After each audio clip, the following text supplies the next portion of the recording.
Bismillahirrahmanirrahim. Assalamualaikum warahmatullahi wabarakatuh. Perkenalkan, nama saya Hendra Anugrah, mahasiswa dari Fakultas Hukum Universitas Pasundan Bandung dengan NPM 20.189 dari kelas G mata kuliah Perbandingan Hukum Pidana, yang mana mata kuliah ini diampu oleh dosen pengampu Ibu Hesti Septianita SHMH. Pada kesempatan kali ini, saya akan mempresentasikan materi mengenai sistem hukum di dunia. Berbicara mengenai sistem hukum ini, menurut Sudikno Mertukusumo, sistem hukum merupakan tatanan atau kesatuan yang utuh yang terdiri dari bagian-bagian atau unsur-unsur yang saling berkaitan erat satu sama lain, yaitu kaidah atau pernyataan tentang apa yang seharusnya, sehingga sistem hukum merupakan sistem normatif. Dengan kata-kata lain, sistem hukum adalah suatu kumpulan unsur-unsur yang ada dalam interaksi satu sama lain yang merupakan satu kesatuan yang terorganisasi dan kerjasama ke arah tujuan kesatuan. Masing-masing bagian tidak berdiri sendiri, lepas satu sama lain, tapi saling berkaitan. Arti pentingnya, tiap bagian terletak justru dalam ikatan sistem, dalam kesatuan, karena hubungannya yang sistematis dengan peraturan-peraturan hukum lain. Dapat disimpulkan bahwa sistem hukum ini merupakan kesatuan utuh dari tatanan-tatanan yang terdiri dari bagian-bagian atau unsur-unsur yang satu sama lain yang saling berhubungan dan saling berkaitan secara erat. Nah, baik, maka dari itu pada kesempatan ini saya akan memaparkan materi mengenai sistem hukum di dunia, yang mana saya memaparkan 4 sistem hukum yang berada di dunia ini, yang mana sistem pertama yaitu sistem hukum Eropa kontinental atau civil law, yang kedua sistem hukum Anglo-Saxon atau common law, yang ketiga sistem hukum Islam, yang keempat sistem hukum adat. Untuk sistem hukum yang pertama yaitu hukum Eropa kontinental atau civil law, sistem ini berkembang di negara-negara Eropa. Dikatakan hukum Romawi karena sistem hukum ini berasal dari kodifikasi hukum yang berlaku di Kekaisaran Romawi pada masa pemerintahan Kaisar Justinianus pada abad kelima, yaitu sekitar tahun 527 hingga 565 Masehi. Kodifikasi hukum itu merupakan kumpulan dari berbagai kaidah hukum yang ada sebelum masa Justinianus yang disebut Corpus Juris Civilis atau hukum yang terkodifikasi. Corpus Juris Civilis ini dijadikan prinsip dasar dalam perumusan dan kodifikasi hukum di negara-negara Eropa daratan seperti Jerman, Belanda, Prancis, Italia, Amerika Latin, Asia, termasuk Indonesia pada masa penjajahan Belanda. Artinya adalah, menurut sistem ini setiap hukum harus dikodifikasikan sebagai dasar berlakunya hukum dalam suatu negara. Untuk ciri-ciri dari sistem civil law ini, satu, prinsip utama atau prinsip dasar. Prinsip utama atau prinsip dasar sistem civil law ini ialah bahwa hukum itu memperoleh kekuasaan mengikat karena berupa peraturan yang berbentuk undang-undang yang tersusun secara sistematis dalam kodifikasi. Kepastian hukumlah yang menjadi tujuan hukum. Kepastian hukum ini dapat terwujud apabila segala tingkah laku manusia dalam pergaulan hidup diatur dengan peraturan tertulis, seperti misalnya undang-undang. Kemudian dalam sistem hukum ini juga terkenal suatu adagium yang berbunyi tidak ada hukum selain undang-undang. Dengan kata lain, hukum selalu diidentifikasikan dengan undang-undang atau hukum adalah undang-undang. Kedua, peran hakim. Peran hakim dalam sistem sipil law ini, hakim dalam hal ini tidak bebas dalam menciptakan hukum baru, dikarenakan hakim hanya berperan menetapkan dan menafsirkan peraturan-peraturan yang ada berdasarkan wewenang yang ada padanya. Kemudian putusan hakim pada sistem sipil law ini tidak mengikat umum, tetapi hanya mengikat para pihak yang berperkara saja atau doktrin res adjudicta. Yang keempat, sumber hukum sipil law ini yang pertama, undang-undang dibentuk oleh legislatif, kemudian peraturan-peraturan hukum dan kebiasaan-kebiasaan yang hidup dan diterima sebagai hukum oleh masyarakat selama tidak bertentangan dengan undang-undang. Untuk penggolongan dari sistem sipil law ini terdiri dari dua golongan. Yang pertama hukum publik dan hukum privat. Hukum publik ini mencakup peraturan-peraturan hukum yang mengatur kekuasaan dan wewenang penguasa atau negara serta hubungan-hubungan antara masyarakat dan negara. seperti hukum pidana dan hukum tata negara. Untuk hukum privat ini mencakup peraturan-peraturan hukum yang mengatur tentang hubungan antara individu-individu dalam memenuhi kebutuhan hidup demi hidupnya. Seperti contohnya hukum sipil dan hukum dagang.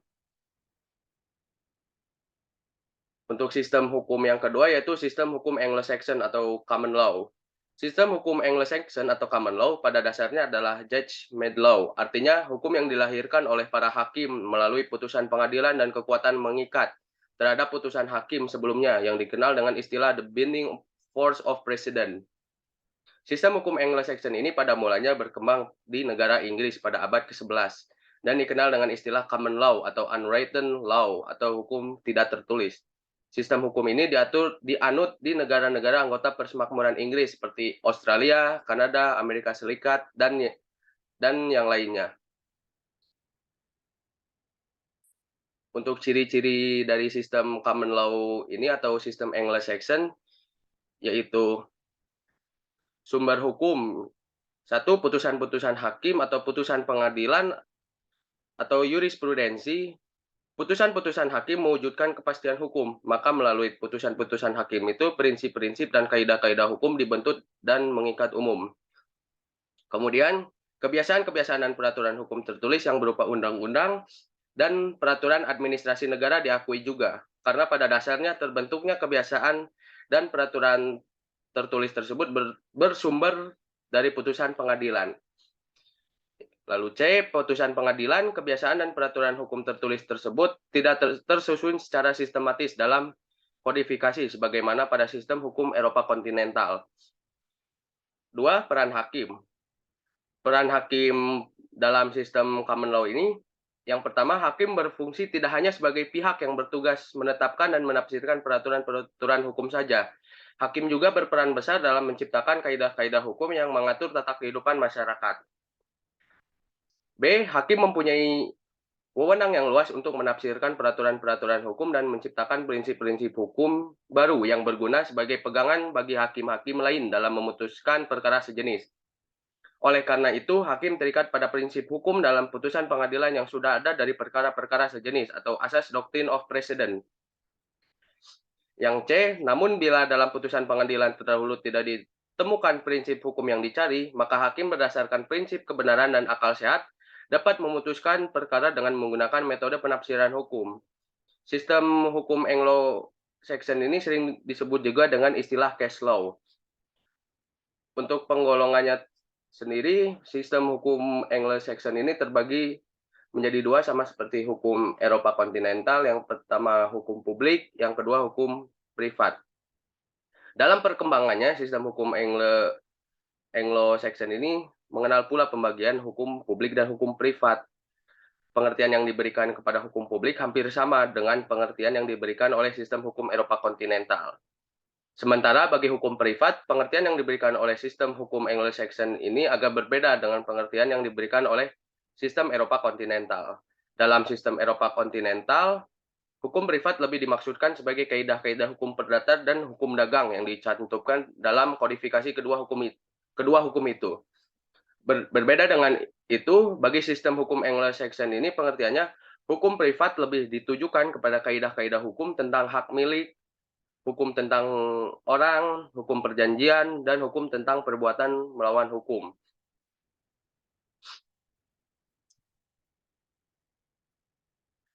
Berlanjut untuk sistem hukum yang ketiga yaitu sistem hukum Islam. Pada prinsipnya, hukum Islam berlaku bagi semua kalangan yang beragama Islam. Dalam artian, sistem hukum ini tidak dibatasi oleh teritorial suatu negara. Akan tetapi, tidak semua negara yang mayoritas penduduknya beragama Islam ini memakai sistem hukum Islam. Hukum Islam condong pada aspek agama yang secara garis besar terdiri dari teologi sebagai dogma yang diyakini keabsahannya oleh yang beragama Islam dan syariat yang berisi hukum-hukum atau ketentuan-ketentuan yang berisi perintah atau larangan. Sistem hukum Islam berasal dari Arab yang kemudian berkembang ke negara-negara lain seperti negara-negara di Asia, Afrika, Eropa, Amerika secara individual maupun secara kelompok.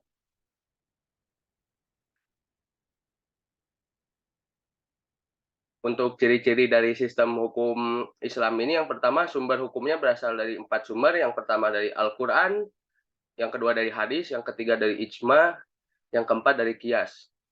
Untuk penggolongannya dari sistem hukum Islam terdiri dari dua, yaitu hukum rohania dan hukum duniawi. Hukum rohania ini yaitu cara-cara menjalankan ibadah kepada Allah seperti sholat, puasa, zakat, menunaikan ibadah haji. Sementara untuk hukum duniawi ini terdiri dari kesatu muamalat, yaitu tata tertib hukum dan peraturan mengenai hubungan antara manusia dalam bidang jual beli, sewa menyewa, perburuhan, hukum tanah, perikatan, hak milik, hak kebendaan, dan hubungan ekonomi pada umumnya. Kemudian nikah atau munakaha yaitu perkawinan dalam arti membentuk sebuah keluarga yang terdiri dari syarat-syarat dan rukunnya, hak kewajiban, hak dan kewajiban, dasar-dasar perkawinan monogami, dan akibat-akibat hukum perkawinan. Kemudian jinayat yaitu pidana yang meliputi ancaman hukuman terhadap hukum Allah Subhanahu wa taala dan tindak pidana kejahatan. Yang ketiga selanjutnya, sistem hukum Islam menganut suatu keyakinan dan ajaran Islam dengan keimanan lahir batin secara individual. Keempat, negara-negara yang menganut sistem hukum Islam dapat bernegara dalam melaksanakan peraturan-peraturan hukumnya sesuai dengan rasa keadilan berdasarkan peraturan perundang-undangan yang bersumber dari Al-Quran. Dalam perkembangannya hukum Islam, lahirlah cabang hukum yang lainnya, diantaranya Aqdiyah dan Al-Khilafah. Aqdiyah yaitu peraturan hukum pengadilan yang meliputi kesopanan hakim, saksi, beberapa hak peradilan, dan cara-cara memerdekakan budak belian. Sementara itu, Al-Khilafah yaitu mengatur mengenai kehidupan bernegara yang meliputi bentuk negara dan dasar-dasar pemerintahan, hak dan kewajiban negara, kepemimpinan, dan pandangan Islam terhadap pemeluk agama lain. Berlanjut, sistem hukum yang keempat yaitu sistem hukum adat.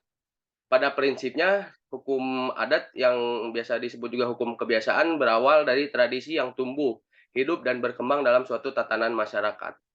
Agar suatu kebiasaan ini dapat menjadi sebuah hukum, maka diperlukan beberapa persyaratan.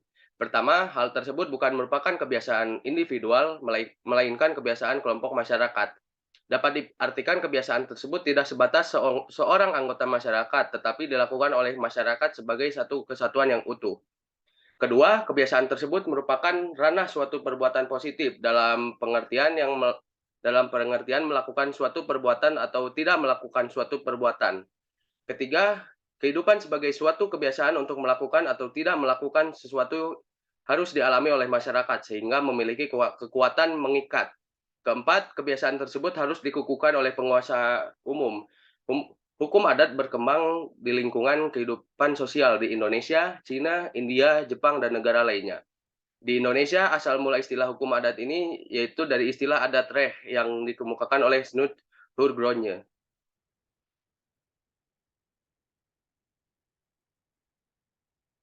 Ciri-ciri dari sistem hukum adat, yang pertama sumber hukum. Sistem hukum adat umumnya bersumber dari peraturan hukum tidak tertulis yang tumbuh dan berkembang serta dipertahankan berdasarkan kesadaran hukum masyarakatnya. Sifat hukum adat adalah tradisional dengan berpangkal pada kehendak nenek moyangnya. Lalu hukum adat berubah-ubah karena pengaruh kejadian dan keadaan sosial yang silih berganti. Karena sifatnya yang mudah berubah dan mudah menyesuaikan dengan perkembangan situasi sosial, maka hukum adat elastis sifatnya. Karena sumbernya tidak tertulis, hukum adat tidak kaku dan mudah menyesuaikan diri.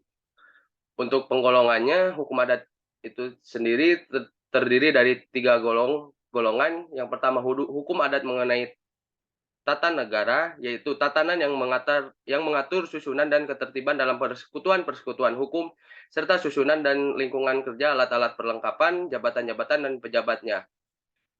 Lalu hukum adat mengenai warga, yang terdiri dari hukum pertalian sanad atau kekerabatan, hukum tanah, dan hukum perutangan. Yang terakhir, hukum adat mengenai delik.